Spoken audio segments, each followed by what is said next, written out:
Hi praise the Lord, Shabbat shalom. आज का हमारा सत्यवेद कथा में तीसरी कथा है अय्यूब का कथा। अय्यूब वो परमेश्वर का दास जिसके ऊपर स्वयं परमेश्वर ने शैतान से चैलेंज किया और अय्यूब उस चैलेंज को जीत कर अपने जीवन में 2 गुना आशीष को प्राप्त कर कर अपने जीवन को अंत किया। आइए देरी ना करते हुए उस अय्यूब के अद्भुत कहानी को, उस कथा को सुनते हैं। अय्यूब अपने परिवार के साथ हुज नाम का एक देश में निवास किया करता था। उसके परिवार में अय्यूब, उसकी एक पत्नी और उसके 10 बच्चे थे, जिसमें 7 लड़के और 3 लड़कियां थी। अय्यूब उसके प्रांत में, उस पूर्व के देश में सबसे धनवान व्यक्ति था, जिसके पास लगभग 7000 भेड़ बकरियां, 3000 ऊंटे, 500 बैल की जोड़ियां और 500 गधे थे। क्योंकि उस समय में जिसके पास सबसे ज्यादा पशुएं होंगे वो सबसे धनवान कहलाता था और अय्यूब उस समय में सबसे धनवान व्यक्ति था। पर अय्यूब के जो 10 बच्चे हैं वे मौज मस्ती और खाने पीने का बहुत शौकीन थे, इसीलिए वो एक दूसरे को जो है अपने घर बुलाकर वो बोझ को नियुक्त करते थे और रात भर जो है वो बोझ में वो मौज मस्ती किया करते थे। इसीलिए अय्यूब सुबह सुबह उठकर अपने बच्चों के लिए परमेश्वर के पास प्रार्थना किया करता था कि हे परमेश्वर, हो सकता है कि मेरे बच्चे कुछ तेरे विरोध पाप किया हो, इसीलिए तू उन्हें क्षमा कर। हर बच्चे के नाम पर वो परमेश्वर के लिए एक होम बलि चढ़ाया करता था। एक पिता जो परमेश्वर के भय भक्ति में चलता है, एक खरा और सीधा पिता अपने बच्चों के लिए सुबह सुबह उठकर परमेश्वर के पास प्रार्थना कर रहा है कि हे परमेश्वर, मेरे बच्चों को क्षमा कर। हो सकता है कि मेरे बच्चे पूरे दिन में तेरे विरोध कुछ ना कुछ पाप किए होंगे, इसलिए तू उन्हें क्षमा कर। अय्यूब सुबह सुबह उठकर अपने बच्चों के लिए प्रार्थना किया करता था। बाइबल बताती है स्वर्ग में जब परमेश्वर सिंहासन पर बैठा हुआ था, सारे स्वर्गदूत जो है परमेश्वर के पास उपस्थित हुए और उनके बीच में शैतान भी आया। तब परमेश्वर ने शैतान से पूछा, हे शैतान, क्या तूने मेरे दास अय्यूब को देखा है कि वो कितना सीधा, कितना कड़ा और मेरे भय भक्ति में चलने वाला व्यक्ति है। तब शैतान ने परमेश्वर से कहा कि तूने उसे सब कुछ देकर आशीष किया है, धन दौलत, भेड़ बकरियां, बच्चे, सब कुछ तूने देकर उसे ब्लेस किया है, इसीलिए वो इतना सीधा और कड़ा खड़ा है। अगर एक बार उससे सब कुछ छीन कर देख, वो तेरे विरोध कैसे बातें करने लगेगा। तब परमेश्वर ने शैतान से चैलेंज किया कि ऐसा नहीं है कि उसके पास सब कुछ है इसीलिए वो सीधा और खड़ा है, उसके पास कुछ भी ना हो फिर भी वो मेरे भय भक्ति में चलने वाला मेरा दास है। तब शैतान ने परमेश्वर से परमिशन मांगा कि मुझे एक मौका दे कि उसका मैं सब कुछ छीन लूं, फिर देख वो कैसे तेरे विरोध बातें करेगा। परमेश्वर ने शैतान को परमिशन दिया कि हाँ जा और देख, फिर भी मेरा अय्यूब जो है वो सीधा और खरा निकलेगा। तब शैतान ने एक ही दिन में सब कुछ, जो कुछ अय्यूब के पास था, धन दौलत, भेड़ बकरियां, सब कुछ एक ही दिन में उसने छीन लिया, सब कुछ उसने खत्म कर दिया। इवन बाइबल बताती है उसके जो 10 बच्चे जो घर के अंदर थे, वो घर गिर कर 10 के 10 बच्चे एक ही दिन में सब के सब मर गए। और अय्यूब को ये बात पता चला कि उसका सारा धन दौलत सब कुछ मिट चुका है, उसके बच्चे सब मर चुके हैं। तब अय्यूब ने अपने कपड़ों को फाड़ा, सारे राख को उठाकर अपने सर पे डालकर वो परमेश्वर की ओर देखकर कहने लगा, परमेश्वर ने दिया और परमेश्वर ने ही लिया। मैं अपने माँ के गर्भ से नंगा आया था और मैं नंगा ही जाऊंगा। देखो कितना अद्भुत बात है, इतना भयंकर परिस्थिति में भी अय्यूब के मुंह से एक भी शब्द परमेश्वर के विरोध नहीं निकल रहा है। अब अय्यूब के स्थान में अपने आप को रखते हैं। अगर हमारे जीवन में थोड़ा सा परिस्थिति अगर बदल गया, थोड़ा सिचुएशन थोड़ा हिल गया, तो हम डर जाते हैं, हम घबरा जाते हैं, हम परमेश्वर के विरोध बातें करने लग जाते हैं, हमारा विश्वास जो है डगमगाने लग जाता है, हम पतरस के समान उस पानी में डूबने लग जाते हैं, हम विश्वास में पीछे हटने लग जाते हैं, हम फिर परमेश्वर के विरोध अलग अलग प्रश्नों को अपने दिल दिमाग में हम ले आते हैं और हम अपने प्रार्थना में, अपने विश्वास में, अपने आत्मिक जीवन में धीरे धीरे पीछे हटने लग जाते हैं। क्योंकि देखो ये बात इतना आसान नहीं है। जिसने अपने सारे बच्चों को खोया है, अपना धन दौलत, भेड़ बकरी, घर दार, सब कुछ खोया हुआ व्यक्ति इस बात को बड़े विश्वास के साथ कहना, बड़े निडर के साथ कहना और इस विश्वास को कायम रखना कि परमेश्वर ने दिया है तो परमेश्वर ने लिया है और परमेश्वर के विरोध एक भी बात अपने दिल दिमाग और अपने जबान पे नहीं आना, ये बहुत ही कठिन बात है।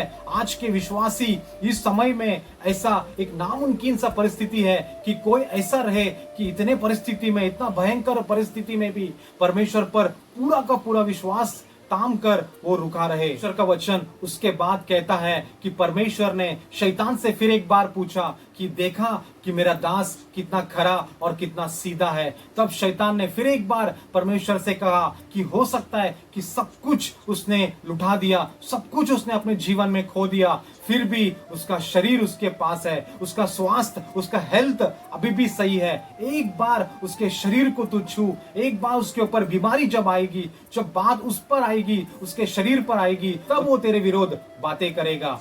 तब परमेश्वर ने फिर एक बार शैतान को परमिशन दिया कि जा उसके शरीर को छू, उसके ऊपर बीमारी को ला, परंतु उसके प्राण को ना छूना। तब शैतान जो है अय्यूब के जीवन में बड़ा भयंकर बीमारी उसके ऊपर लाया। सर से लेके पांव तक उसके पूरे शरीर में फोड़े आ चुके थे। पूरे फोड़े में जो है, पूरे घाव में से पूरा पीप बहने लगा। वचन बताती है अय्यूब जो है पूरे राख को उस फोड़ों पर डालकर जो एक पत्थर को लेकर वो फोड़ों के ऊपर घसने लगा, उस घाव को घसने लगा, क्योंकि पूरी खुजली उसके पूरे शरीर में फैल चुकी थी। इतना भयंकर परिस्थिति में अय्यूब का शरीर, उसका जीवन वो बीमारी में वो दब चुका था।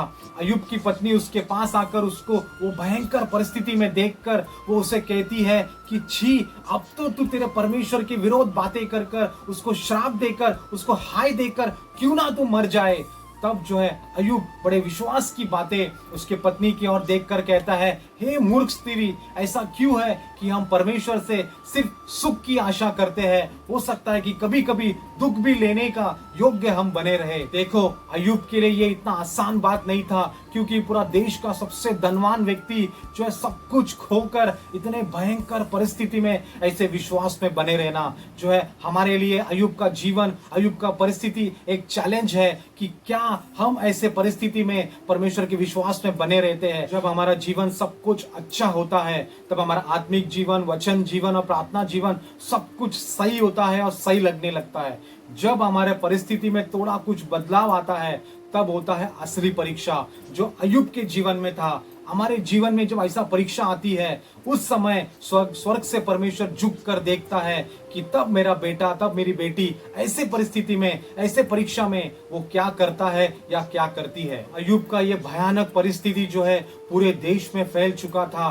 तब उसके 3 परम मित्र थे, उसके 3 बेस्ट फ्रेंड्स थे जो अलग अलग देशों में निवास करते थे। उनको इस बात का पता चला कि अय्यूब सब कुछ खोकर, अपने सारे धन दौलत, बच्चों, सब कुछ खोकर, अपने शरीर पे बीमारी लाकर भयानक परिस्थिति में वो बैठा हुआ है। उसको मिलने के लिए उसके 3 मित्र अलग अलग देशों से निकलकर उसके घर पहुंचते हैं। वचन बताती है जब दूर से वे तीनों जो है अय्यूब को देखे कि अय्यूब जो है पूरे घाव से भरकर, वो पूरे राख को अपने सर पे डालकर, अपने कपड़ों को फाड़कर वो अपने घावों को खुजा रहा है। उतना भयंकर परिस्थिति को वो तीनों मित्रों ने जब दूर से देखा तो वो रो पड़े। उनका दिल जो है टूट चुका था। वो अपने आंखों पर यकीन नहीं कर रहे थे, क्योंकि उन्होंने अय्यूब को कभी इतना भयंकर परिस्थिति में देखा ही नहीं था। वे तीनों उसके पास आए और लगभग 7 दिन तक अय्यूब के साथ बैठे रहे। 7 दिन तक वो अय्यूब के साथ रहे और बिना एक भी शब्द, एक भी प्रश्न उन्होंने अय्यूब को नहीं पूछा, क्योंकि उनके अंदर हिम्मत ही नहीं हो रही थी कि अय्यूब को कुछ पूछे। वो उसको सांत्वना देने आए थे, उससे मिलने आए थे, उसके परिस्थिति को देखने आए थे, परंतु उतना भयानक परिस्थिति को देखकर वो दंग रह गए। वो जो है हैरान हो गए कि ये क्या से क्या हो गया है। 7 दिन तक वो चुप रहे। फिर वचन बताती है 7 दिन के बाद जो है 3 मित्र में से जो पहला मित्र है जिसका नाम है एलिपियास, उसने अय्यूब से पूछा, क्या तूने कोई पाप किया है? क्योंकि तूने कुछ ना कुछ पाप किया होगा, इसीलिए परमेश्वर का इतना भयंकर दंड तुझ पर आया है। तब जो है अय्यूब अपने आप को डिफेंड करने लगा, नहीं, मैंने कोई पाप नहीं किया है, मैं बहुत सीधा और परमेश्वर के भय भक्ति में, उसके वचन के अनुसार चलने वाला व्यक्ति हूँ, मैंने ऐसा कोई पाप नहीं किया है। तब जो है एलिपियास उससे वाद विवाद करने लगा, उसको दोषी ठहराने लगा, नहीं, तूने कुछ ना कुछ पाप किया है, क्योंकि ऐसा ही इतना भयानक परिस्थिति परमेश्वर किसी के ऊपर नहीं लाता है। कोई ना कोई गुप्त पाप तूने किया होगा, इसीलिए परमेश्वर ने यह दंड तुझ पर लाया है। और जो है इन दोनों के बीच में जब ये वाद विवाद चल ही रहा था, तो उसका दूसरा मित्र है जिसका नाम है बिल्दाद, वो आकर कहने लगा कि हो सकता है कि अय्यूब तू नहीं पर तेरे बच्चे कुछ पाप किए होंगे, वे कुछ गुप्त पाप किए होंगे, इसीलिए ये दंड तेरे परिवार पर आया है। तब अय्यूब जो है उसको कहने लगा, नहीं, जो मर चुके हैं उसके विरोध तू कैसे बातें कर रहा है? मेरे बच्चे ने कोई पाप नहीं किया है, उनके लिए मैं हर दिन प्रार्थना करता हूँ, उनके नाम पे मैं परमेश्वर को होम बलि चढ़ाता हूँ ताकि परमेश्वर उनके पापों को प्रतिदिन क्षमा करे। ऐसा कोई बात नहीं है। अय्यूब अपने लिए, अपने बच्चों के लिए उनके साथ वाद विवाद करने लगा। तो तीसरा मित्र है जिसका नाम है जोफर, वो कहता है अभी भी जो है तो अपने आप को डिफेंड करने में लगा हुआ है, अपने आप को निर्दोष ठहराने में लगा हुआ है। अभी भी तू मन फिरा, अभी भी तू रिपेंट कर, परमेश्वर तुझे क्षमा करेगा। अभी भी अगर तू पश्चाताप करे तो परमेश्वर योग्य है तुझे क्षमा करने का। ये तीनों मित्र जो है उसको सांत्वना देने आए थे, उसके साथ रहने आए थे, परंतु अब वो आकर उसको खोसने लगे, उसके दिमाग में बहुत सारे प्रश्नों को डालने लगे, उसके विरोध बातें करने लगे, पाप की बातें उसके सामने रखने लगे, उसको दोषी ठहराने लगे। और अय्यूब जो है उनके साथ वाद विवाद करता रहा, उनके साथ लड़ता रहा, अपने आप को वो बचाता रहा कि मैं निर्दोष हूं, मैंने कोई पाप नहीं किया है, मैं सीधा हूं, मैं करा हूं, मैं परमेश्वर के भय भक्ति में चलने वाला हूं। तीसरा अध्याय से लेके 34 अध्याय तक इन चारों के बीच में का वाद विवाद और बातों को जो है हम देखते हैं। फिर 34 अध्याय में एक चौथा मित्र जो है अय्यूब से मिलने आता है, नाम है एलीहू। वो आकर जो है वो तीनों मित्रों को डांटता है कि तुम तीनों गलत हो। ऐसा नहीं है कि हमने पाप किया है तो ही परमेश्वर का दंड आता है, हो सकता है कुछ और कारण हो सकता है कि परमेश्वर का कुछ योजना हो। और वो तीनों को वो फटकार लगाता है, साथ में वो अय्यूब को भी फटकार लगाता है कि तू अपने आप को डिफेंड करने में लगा हुआ है, अपने आप को सही साबित करने में लगा हुआ है। तू परमेश्वर पे विश्वास कर, परमेश्वर पे होप कर कि परमेश्वर कुछ करेगा।